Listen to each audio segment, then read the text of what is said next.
Hello, dear friend. I want to talk to you on what I've titled Stolen Destinies, Money Ritual, and the Devil. Stolen Destinies, Money Ritual, and the Devil. I'm sure you've heard about those terms. Many people believe that people's destiny could be stolen. Many people believe that money rituals work.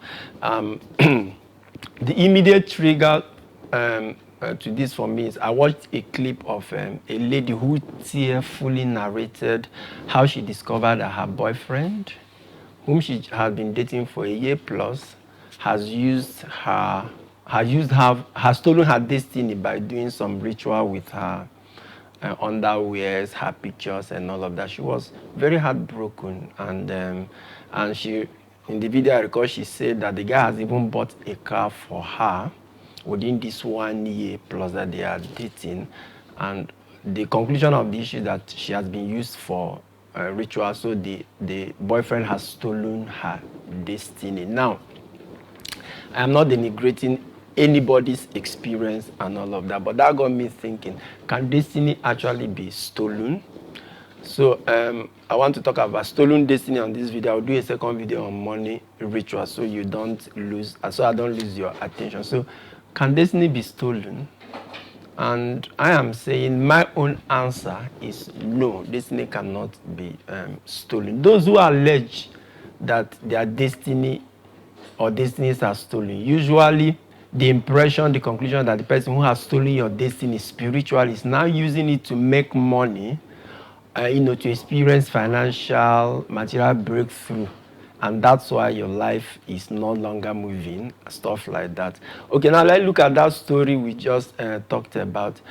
He said the boyfriend used her destiny and he even bought car for her. That means he's prospering now because he stole her destiny. And the first logical question we ask is, if your destiny is one of financial prosperity, wealth, why were you not prospering when somebody had not stolen it? Why is it now that somebody has stolen your destiny that now financial prosperity is happening?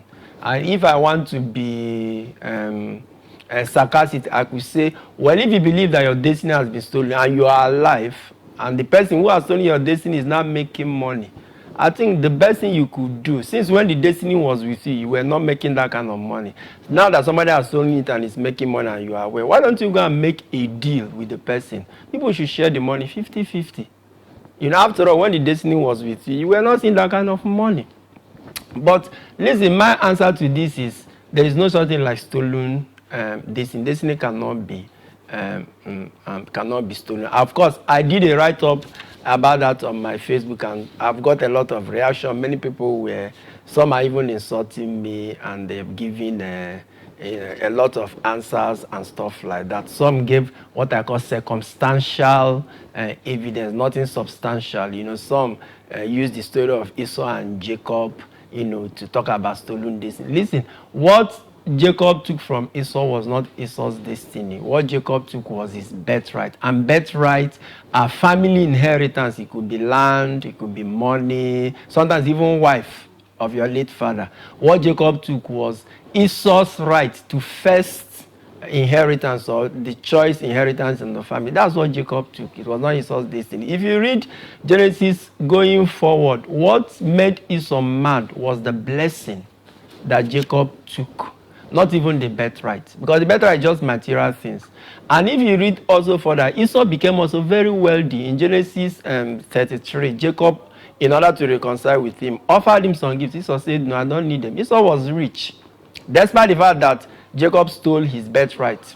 Because most times those who talk about stolen destiny, usually it is about finance, it's about material prosperity, Jacob took Esau's birthright, stole the blessing, and Esau still prospered. He rejected Jacob's offer in Genesis 33, and in Genesis 36, Esau is also mentioned as the father of the Edomite and some other nations. So he also became great in his own section, so to say. So I don't think there is such thing like stolen destiny. I think the issue comes from people misunderstanding what destiny actually is. Biblically, depending on the translation you are using, the Bible says in Ephesians 1 from verse 3, it said, he destined us in love before the foundation of the world that we should be holy. He destined us in love before the foundation of the world that we should be holy and blameless before him. Then in verse 5, he says, he destined us to become his sons through Jesus Christ. Can you see where the Bible uses the word destiny? And it rhymes with the dictionary meaning of destiny. The dictionary says destiny has two major meanings. If you check your dictionary, number one, destiny are events that must necessarily happen to a person or something. Necessarily happen. That means the person has no control of that in happening or not. It must happen. That's number one definition of destiny. So when you are born as a human being, death is your destiny. That means you must necessarily die. So every human being is destined to die. So death is a destiny, it's something that will happen. Destiny is something that will happen, right? Of course, if you live in Nigeria, you know that as we are now, poverty is one of the things that must necessarily happen unless they change the way they are governing our country. Pain is part of human experience. It necessarily must happen to every human being in one way or the other. Pain, losing a dear one and stuff like that. Though these are that's events that must necessarily happen. When Jesus became flesh, when he became human being, death became his destiny. So destiny is something that must necessarily happen to you. Okay, so some people confuse destiny with vocation, occupation, mission, and all of that. Using Jesus, I will tell you that when he came to save us, death became his destiny. His mission was salvation, and his occupation was carpentry. So remember, destiny is what must necessarily happen. Did Jesus have to be a carpenter? Was being a carpenter his destiny? No. It was a choice. In those days, children inherited their father's businesses. But it's not everybody that became what his father wanted him to be. You know, being a carpenter wasn't his destiny. It was his occupation or his profession. He chose it. Was Judas destined to betray Jesus? Was Peter destined to deny Jesus? Were those their destiny? I know some people will say yes, but for me, no. Peter was not destined to betray Jesus in the sense that when God created him, God, out of the billions or millions of human beings that exist, and say, you are the one who will deny him. No, if you even follow the gospel, why did Peter deny Jesus? It was Jesus that made it so, because Peter was beginning to rely on himself. You know, he thought he was going to do it by himself. He was the one that said, Lord, even if others will deny you, I will follow you and all of that. I think Jesus wanted to teach him a lesson. That's when Jesus now said, so this is God arranging. He said, before the cock crows, you would have denied me 3 times. That was God teaching Peter a lesson. So that you know it's not by grace, it's by grace. And for Jesus to also let him know that I am not choosing you to be my disciple because you are perfect, because you do not make mistakes. No. So, destiny is what happens. Destiny is what happens to you that you have no control over.